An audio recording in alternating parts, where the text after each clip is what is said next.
saya Bu Agustina Sriwijeng, calon guru penggerak angkatan 9. Di sini saya tidak sendiri, yakni bersama dengan Ibu Evi Yulia Setiawati. Beliau ini mengajar bahasa Indonesia di SMP Negeri 2 Ploso.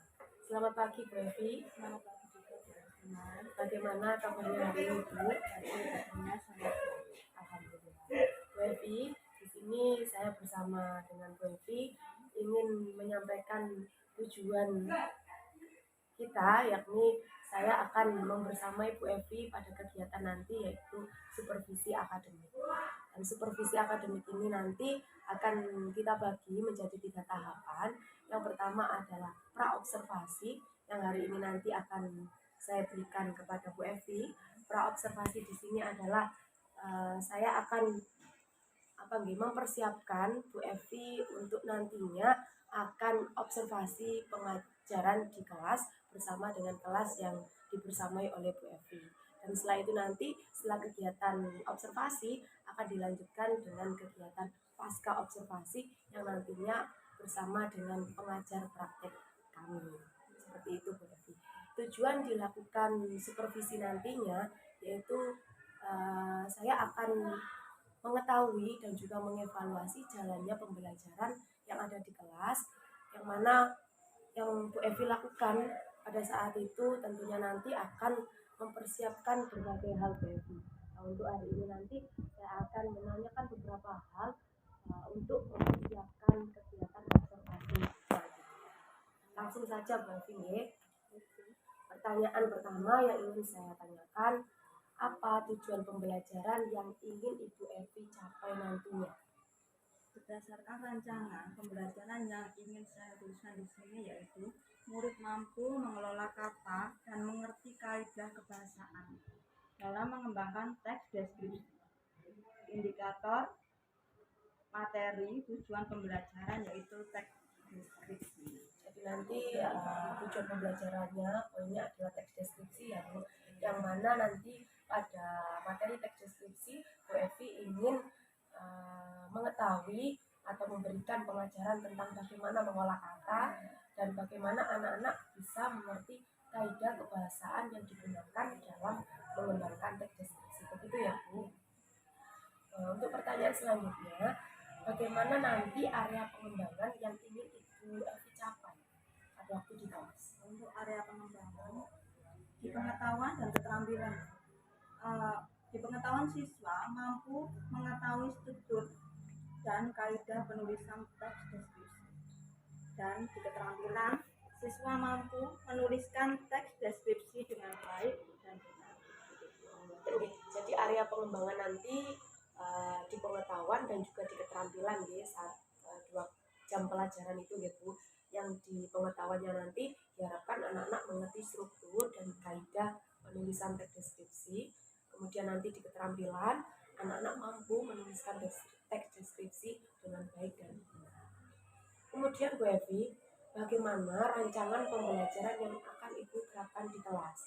Mungkin strategi, model, ataupun media yang akan Ibu Evi gunakan nantinya. Untuk penerapan, saya menerapkan pembelajaran berdiferensiasi berdasarkan kesiapan belajar siswa dengan model pembelajaran discovery learning dengan metode diskusi kelompok, tanya jawab atau penugasan.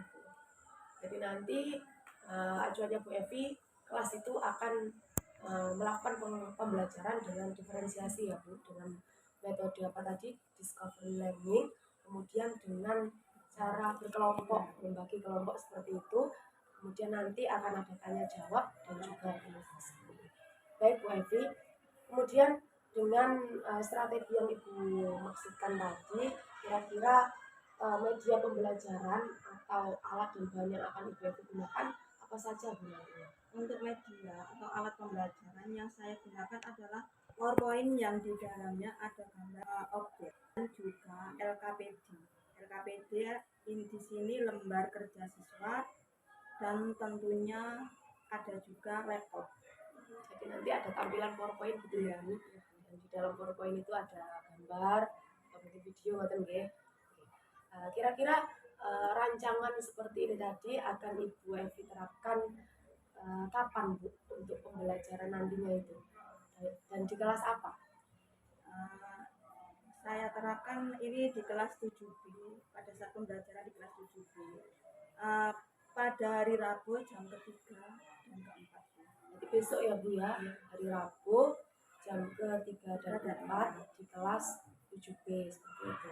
Oke. Baik Ibu, nanti pada hari Rabu jam ke-3 4 di kelas 7B saya akan membersamai Bu Evi untuk mengetahui bagaimana proses kegiatan pembelajaran. Nah, itu nanti yang dinamakan kegiatan observasi Bu ya. Kemudian bagaimana Bu Evi menjalankan proses pengajaran di kelas sampai dengan selesai. Nah, seperti itu Bu Evi. Jadi nanti pada hari Rabu saya akan ke kelas jenengan, kemudian setelah itu akan ada kegiatan pasca observasi yang sudah saya sampaikan sebelumnya nanti. Tetapi pada kegiatan pasca observasi nanti tidak hanya saya dengan Bu Evi, tetapi ada pengajar praktek yang nantinya akan memberikan umpan balik kepada Bu Evi dan juga saya. Kira-kira hasil apa yang Ibu Evi dapatkan ketika kita sudah melaksanakan kegiatan pra-observasi hari ini? Saya mungkin mendapatkan gambaran media apa yang akan saya gunakan. Media tersebut sudah saya siapkan dari sekarang, sehingga saya ada gambaran seperti itu. Itu ya Bu, jadi dari percakapan kita kali sudah jam media ataupun strategi yang akan Ibu gunakan nanti. Semoga berhasil ya Bu ya. Terima kasih Bu Evi waktunya. Semoga nanti diberikan kelancaran dalam melaksanakan pembelajaran. Saya akhiri Bu. Assalamualaikum warahmatullahi wabarakatuh.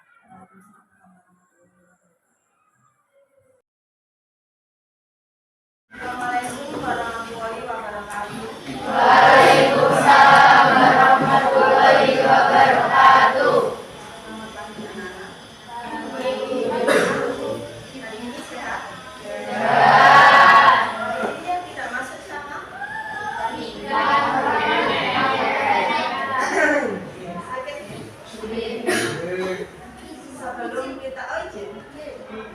Sebelum kita mulai pelajaran hari ini, kita doa terlebih dahulu.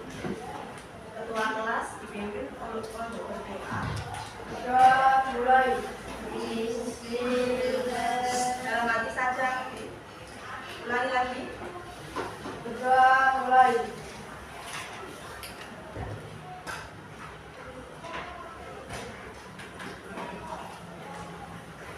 Selesai. Untuk materi kita hari ini, kita masuk pembelajaran materi teks deskripsi.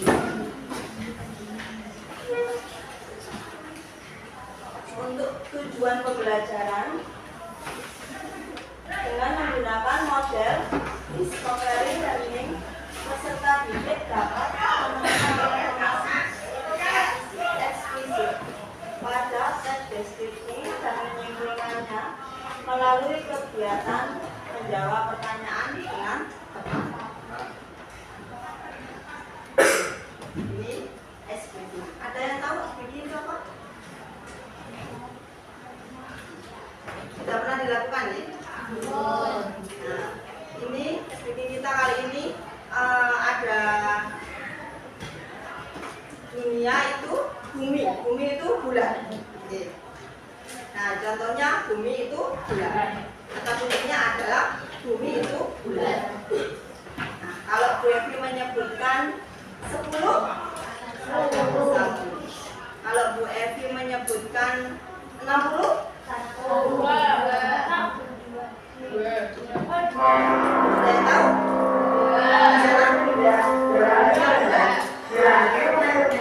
Terus 101. Coba konsentrasi dulu. Ya. Kalau ada yang salah nanti hukumannya apa? Konsekuensinya. Penyanyi. Penyanyi ya. Oke. Ingat kata kuncinya adalah bumi itu bulan. Coba sekarang 90, 2. 100, 200, Oke, sudah bisa konsentrasi semua. Jadi kalau sudah, kita mulai untuk pertanyaan pemandu. Tahukah kamu Indonesia mempunyai banyak keindahan alam, suku, dan budaya? Tahu. Contohnya misalnya keindahan alam. Itu tentang apa? Objek pariwisata, bisa gunung, bisa laut, banyak ya. Terus suku, terdapat banyak suku di Indonesia. Ada budaya juga, ya. Terus yang kedua, pernahkah kamu melihat di YouTube atau media sosial lain yang berkaitan dengan wisata alam, kuliner atau lainnya? Sering ya, kalian sering membuka HP, ya. Ada YouTube itu video-video, ada wisata alam, kuliner. Yang kalian lihat itu, misalnya kalau wisata alam yang dilihat itu pemandangan apa? Yang sering lihat? Air terjun, terus sungai, bisa pantai juga. Terus kalau kuliner, makanan yang disukai atau makanan khas mana yang ingin dicoba. Terus yang ketiga, apa saja yang mereka jelaskan dalam video tersebut? Kalau makanan atau minuman bisa langkah-langkah cara pembuatannya. Terus kalau wisata alam bisa keindahannya atau warna-warni di situ ya. Terus kemudian bagaimana kalian bisa mengetahui cara lengkap objek tersebut?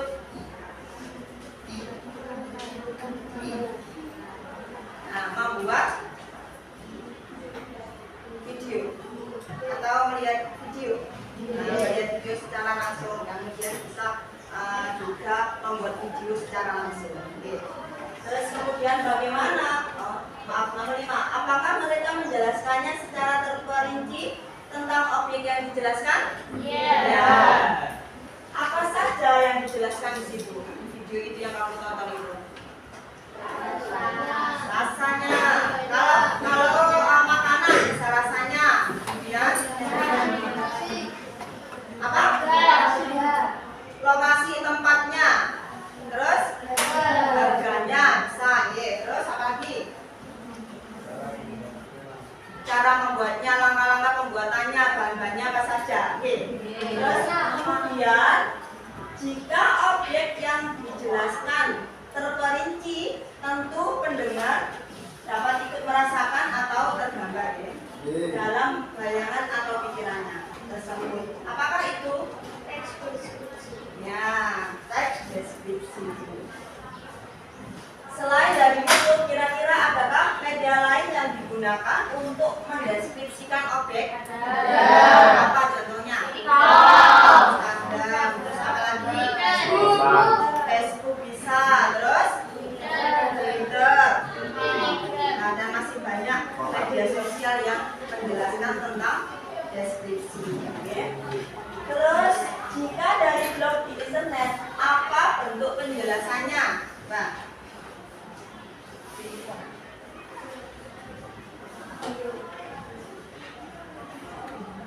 video. Selain itu, jika dari blog di internet, apa bentuk penjelasannya? Ya. Terus selanjutnya, nah ini kita masuk ke dalam materi. Untuk pertama yaitu pengertian teks deskripsi. Nah di sini sudah ada pengertian dari teks deskripsi, tujuan dan ciri-ciri teks deskripsi. Oke. Yang pertama yaitu pengertian teks deskripsi. Nah, bisa dilihat untuk teks deskripsi pengertian. Kata deskripsi memiliki kata lain deskriptif, yang artinya pemaparan atau penggambaran dengan kata secara jelas dan terperinci. Nah, jadi itu dijelaskan secara jelas dan terperinci. Jadi yang dimaksud teks deskripsi adalah pemaparan secara jelas mengenai suatu sudah jelas ya teks deskripsi itu pengertiannya seperti apa. Kemudian tujuan dari teks deskripsi. Ini ada contoh menurut Uttara Dewa tahun 2007, tujuan teks deskripsi adalah menggambarkan bentuk objek, pengamatan sifatnya, rasanya, coraknya dengan mengandalkan panca indera dalam proses penguraian. Nah, jadi teks deskripsi ini menjelaskan sesuai dengan apa yang kita rasakan, sesuai dengan panca indera yang kita rasakan, seolah-olah kita bisa melihat, merasakan, dan mendengarkan. Nah, itu pengertian dari teks deskripsi. Kemudian ciri teks deskripsi yang dibedakan berdasarkan 3 hal. Yang pertama yaitu tujuan objek yang dideskripsikan serta isi teks itu sendiri. Oke. Berikut penjelasan lengkapnya. Yang pertama yaitu berdasarkan tujuan teks deskripsi.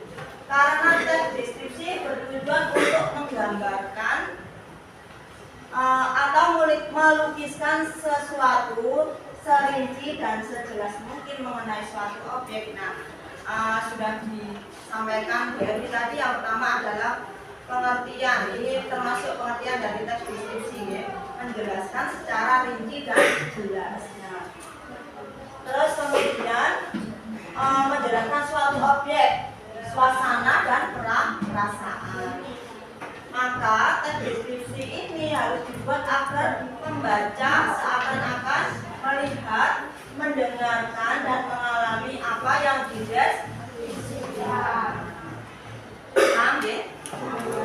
Terus kemudian yang kedua, berdasarkan objek yang dideskripsikan, objek yang dibahas pada teks deskripsi bersifat khusus. Dengan kata lain disebut personal atau individual. Nah, contoh misalnya kalian mendeskripsikan itu mendeskripsikan khusus. Misalnya kalian punya kucing ya, kucing. Jadi deskripsikan kucing kamu, bukan semua kucing. Paham? Nah, khususnya seperti itu. Misalnya kamu punya kucing si Mori, nah berarti kamu bisa mendeskripsikan hanya satu kucing punya kamu, bukan semua kucing. Nah, apa tingkah lakunya, warnanya seperti apa, kamu jelaskan di situ, kamu deskripsikan. Oke, itu berobjek khusus. Jadi bukan semua. Contohnya ini contoh saja. Ya. Terus yang ketiga adalah berdasarkan isi teks deskripsi. Nah, isi teks deskripsi ini harus menggambarkan secara rinci, jelas dan lengkap objek yang dijelaskan. Objek yang kamu jelaskan itu harus jelas rinci. Ya. Nah, di dalam teks, di dalam buku kalian sudah ada contoh teks deskripsi. Judulnya adalah Belajar Nusantara. Oke. Coba dilihat.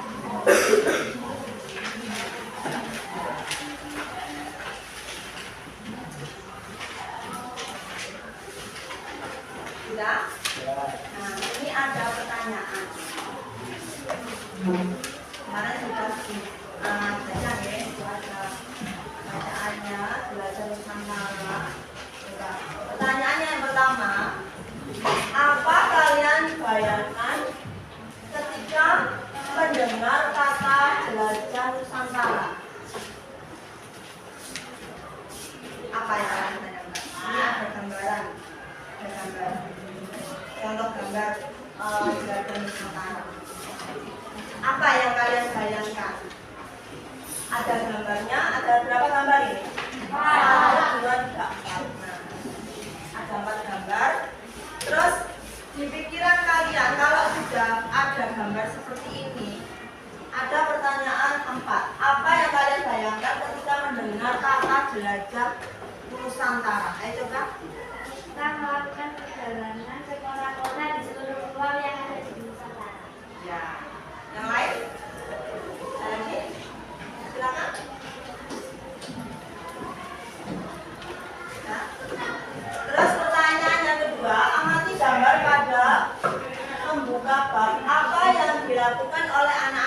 gambar tersebut.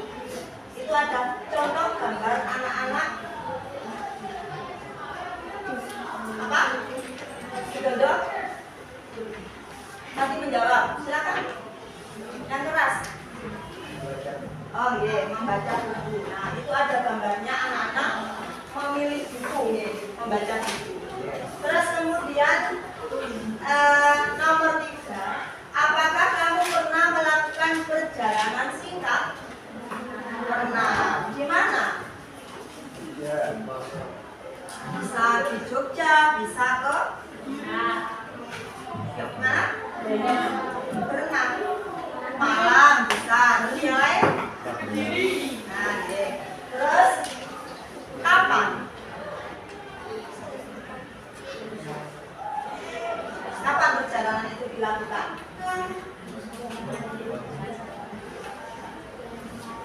Bisa kemarin, bisa minggu yang lalu. Apa saja yang kamu temui di situ? Ada yang menemui makanan, terus apa lagi? Kolam renang, bermacam-macam ya.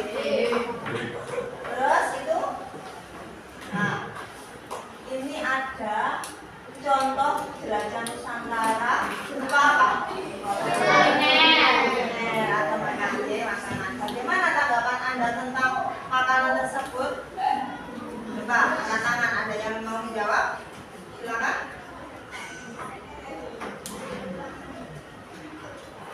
Bisa? Katanya tidak apa-apa ya? Bagaimana tanggapan Anda tentang aneka makanan tersebut? Enak, terus terus manis, macam-macam ya. Nah ini ada. Nah sekarang ada contoh teks deskripsi. Judulnya adalah sekolah tangguhku. Nah ini contoh teks deskripsi yang berupa teks ya. Sekolahku tanpa besi. Halamannya luas dan ditumbuhi rumput-rumput hijau yang membuat suasana tampak sejuk. Nah, ini adalah salah satu contoh teks deskripsi yang mendeskripsikan sekolahanku. Nah, berarti ini mendeskripsikan satu sekolah khusus sekolahan SMP. Tidak semua sekolah. Nah, di sini dijelaskan bagaimana kondisi sekolah kita, sekolah tampak bersih, halaman luas. Selain itu di halaman ada pohon beringin yang cukup. Ada enggak pohon beringinnya? Kemudian ruang kelas sekolahanku juga cukup besar. Terus semua lantai ruangan menggunakan kayu. Nah, di situ dijelaskan secara rinci objeknya. Terus dinding kelas berwarna kuning, warna cat pintu jendelanya berwarna hijau. Itu gambaran mengenai sekolah.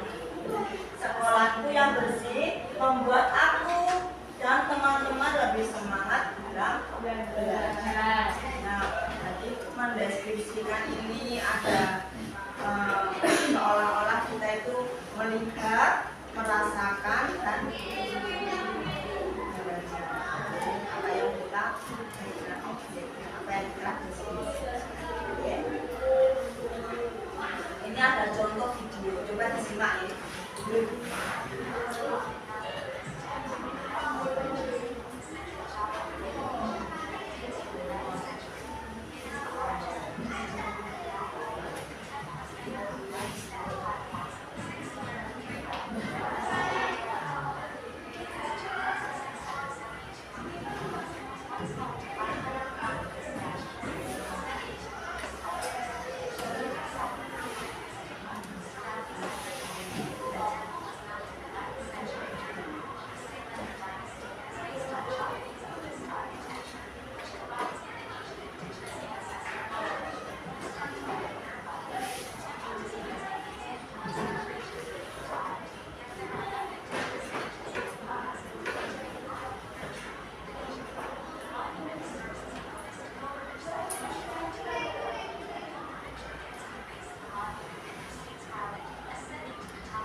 contoh deskripsi sebuah video.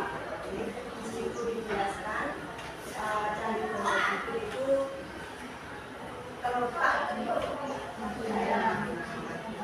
Terus di situ juga dijelaskan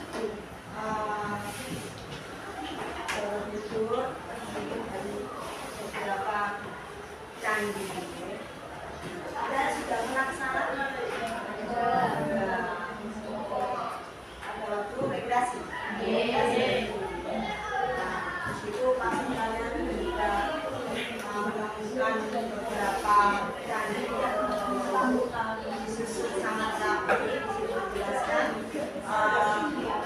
terdapat di mana alamatnya.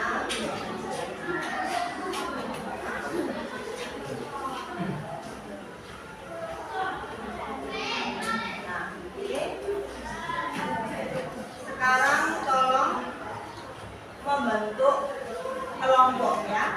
Yang pertama siswa membentuk kelompok, setiap kelompok terdiri dari 4 siswa. Ini membentuk kelompok, satu kelompok ada 4 anak. Oke. Terus kemudian setiap kelompok mengerjakan RK yang dibagikan. Nanti saya bagikan RK satu persatu, satu kelompok satu. Oke. Kemudian setiap kelompok mempresentasikan hasil kelompok kelas. Nanti saya tunjuk atau mungkin ada yang bersedia langsung untuk presentasi. Oke. Terus kemudian yang 4 kelompok lain boleh menanggapi kelompok yang presentasi. Nah, sekarang saya bagikan ya satu kelompok.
kepada pembaca seolah-olah pembaca dapat melihat, mendengar, merasakan dari teks deskripsi yang berbeda. Nah, seperti contohnya teks deskripsi yang sudah dibacakan oleh teman kalian.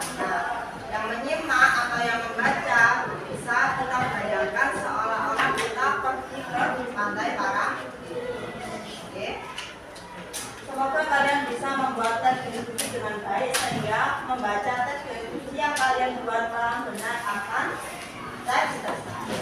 Oke.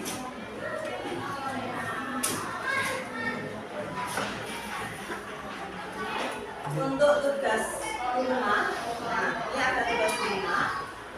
Tugas kalian di rumah yaitu membuat video tentang teks deskripsi. Oke, coba perhatikan, membuat video tentang teks deskripsi tentang kuliner Nusantara dengan menggunakan aplikasi yang ada di HP kalian dan menggunakan diunggah atau dipublik ke YouTube. Oke, sekian penjelasan dari saya. Kurang lebihnya saya mohon maaf. Assalamualaikum warahmatullahi wabarakatuh. Waalaikumsalam warahmatullahi wabarakatuh. Assalamualaikum warahmatullahi wabarakatuh. Saya Bu Agustina Siwulijo, calon guru penggerak angkatan 9. Di sini saya sudah bersama dengan Bapak Afif selaku pengajar praktek kami dan juga Ibu Evelia selaku guru bahasa Indonesia yang kemarin sudah melaksanakan supervisi yaitu di kelas 7B. Pada kesempatan kali ini izinkan saya menyambut dulu Ibu Evi dan juga Bapak Afif. Bagaimana kabarnya Bu Evi hari ini? Baik, Bu Afif, bagaimana kabarnya? Alhamdulillah, Bapak dan Ibu, Bapak Afif dan Ibu Evi bisa meluangkan waktunya untuk melanjutkan kegiatan yang kemarin, yaitu di kegiatan pasca observasi. Pada kegiatan pasca observasi ini, yaitu kami ingin membahas atau mengetahui atau mengevaluasi jalannya kegiatan observasi yang sudah dilakukan Ibu Evi kemarin, yaitu di kelas 7B dengan pembelajaran berdiferensiasi materi teks deskripsi seperti itu. Langsung saja Bu Evi, saya ingin mengetahui bagaimana kemarin perjalanan Bu Evi ketika membawa atau melakukan pengajaran di dalam kelas. Yang pertama, bagaimana perasaan Ibu setelah melakukan observasi pembelajaran di kelas 7B kemarin? Tegang Bu karena ditunggu oleh seorang observator. Tetapi alhamdulillah berjalan dengan baik. Wajar ya Bu tegang karena biasanya kalau mengajar kan tidak ada diri sendiri, tidak pernah ditunggu oleh teman atau yang lainnya. Tetapi alhamdulillah berjalan dengan lancar ya Bu sampai kegiatan selesai. Kemudian bagaimana area pengembangan yang kemarin Ibu sudah lakukan ketika memberikan pengajaran di kelas kepada anak-anak? Untuk area pengembangan, saya sudah menyiapkan rencana pembelajaran sebelumnya Bu yang tertuang pada RDP. Dan area pengembangan yang sudah saya lakukan adalah saya sudah melakukan pembelajaran dengan diferensiasi, yaitu pada diferensiasi proses atau konten yang mana pada area pengetahuan murid mampu mengetahui banyak objek yang bisa dideskripsikan dan bagaimana cara mendeskripsikan objek tersebut. Setelah itu, saya mengelompokkan murid berdasarkan kesiapan belajar. Jadi Bu Evi kemarin melakukan pengajaran dengan berdiferensiasi proses ya Bu ya, konten, di mana pengetahuan murid yang akan Ibu Evi gali dengan cara mengetahui banyak objek yang akan dijadikan objek teks deskripsi seperti itu. Kemudian strateginya yaitu dengan mengelompokkan murid berdasarkan kesiapan belajar mereka. Nah, kira-kira dari pengembangan yang sudah Ibu Evi lakukan tadi, area pengembangan mana yang sudah berhasil Ibu lakukan? Untuk area pengembangan yang sudah saya terapkan yaitu pada penyampaian materi atau proses dan pengembangan konten yang saya berikan. Karena kemarin menggunakan media PowerPoint ya Bu, jadi di sana sudah jelas konten yang Ibu Evi berikan, termasuk juga memberikan gambar yang bisa dijadikan objek untuk teks deskripsi. Nah, kira-kira dari pengalaman kemarin ketika supervisi di dalam kelas, adakah kendala yang Ibu alami? Untuk kendala saat itu ada yang saya tahu anak-anak masih kebingungan ketika membuat hasil kerja atau produk Begitu, Bu. Kemudian ada juga yang hanya mengandalkan teman dan acuh tak acuh. Jadi ada yang kesulitan ketika membuat produknya, tapi ada juga yang tidak ya Bu ya. Terus ada juga anak yang tidak mau mengerjakan, hanya mengandalkan satu temannya atau kelompoknya tersebut. Kira-kira kenapa kok sampai ada anak yang tidak mau konsen kemudian hanya mengandalkan temannya? Saya mengelompokkan murid tadi berdasarkan kesiapan anak. Tetapi saya belum mempertimbangkan bagaimana gaya belajar mereka. Misalnya anak dengan gaya belajar kinestetik seharusnya belajar dengan melalui praktek langsung. Bahan yang bergerak, tetapi pada pengelompokan sebelumnya dia hanya berikan bahan ajar berupa gambar.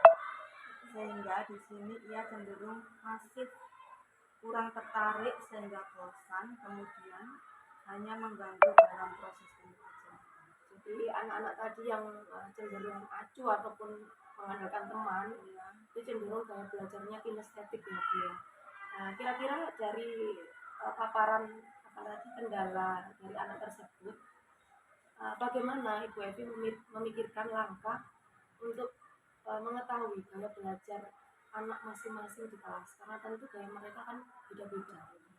Dari pengalaman ini akhirnya saya mampu mengetahui gaya belajar anak kelas 7. Kelas akan menyiapkan sejenis kuis yang nantinya akan diisi mereka secara mandiri, kemudian akan diketahui hasil nilai yang bisa menunjukkan gaya belajar seperti apa yang murid masing-masing miliki. Jadi nanti penerapan di kelas lain, Bu Evi akan melakukan tes diagnostik seperti itu dengan memberikan kuis dengan tujuan untuk mengetahui gaya belajar anak kelas tersebut sehingga bisa dikelompokkan, karena kalau nantinya sudah bisa mengelompokkan sesuai gaya belajar, anak akan lancar, lebih mudah dan tidak canggung di dalam kelompok mereka karena gaya belajarnya yang berbeda. Oke, alhamdulillah Bu, mungkin rancangan tadi sudah Bu Evi pikirkan setelah kemarin observasi gitu. Saya menjadi penasaran, nantinya akan menunggu cerita Ibu ketika mempraktekkan solusi alternatif di kelas yang lain. Saya tunggu dulu cerita kelanjutannya Ibu. Kira-kira kapan Bu Evi akan melaksanakan rencana Bu tadi? Mungkin di ajaran baru nanti dulu di semester genap nanti saya akan membuat rancangan pembelajaran yang lebih dekat. Karena setelah ini kan sudah ujian ya Bu, jadi nanti mungkin bisa dipersiapkan ketika merancang RPP. Baik Bu, itu tadi paparan yang sudah Ibu Evi jelaskan terkait praktik mengajar yang sudah Ibu Evi lakukan sebelumnya. Selanjutnya saya akan memberikan kesempatan kepada Bapak Afif untuk memberikan umpan balik kepada kegiatan proses percakapan pasca observasi kali ini. Terima kasih sebelumnya kepada Bu Tina dan Bu Evi. Tadi percakapannya sudah cukup lengkap, ya, di mana Bu Evi sudah menjelaskan bagaimana proses supervisi pada saat pembelajaran di kelas. Bu Evi juga telah mengetahui bagaimana kondisi baik dan kendala apa yang ada di kelas, yang melalui pertanyaan yang diberikan oleh Bu Tina, di mana di situ sudah mempraktekkan alur cerita. Akhirnya Bu Evi juga sampai dengan menemukan solusi alternatifnya untuk mengatasi kendala-kendala apa yang terjadi oleh siswa. Sehingga pada alur kita yang berakhir pada pengambilan keputusan yang bertanggung jawab sudah mulai tampak. Jadi itu mungkin dari saya. Terima kasih disampaikan kepada Bapak Afif. Alhamdulillah Bu, nanti kegiatan kita di posko observasi kali ini sudah selesai. Saya juga berterima kasih kepada Ibu Evi karena kemarin sudah melakukan alur kegiatan yang sebaik-baiknya di supervisi akademik di kelas. Kemudian saya tunggu nanti rencana selanjutnya atau pengembangan daripada hasil supervisi yang sudah dilakukan. Terima kasih Bu atas waktunya. Saya akhiri. Assalamualaikum warahmatullahi wabarakatuh.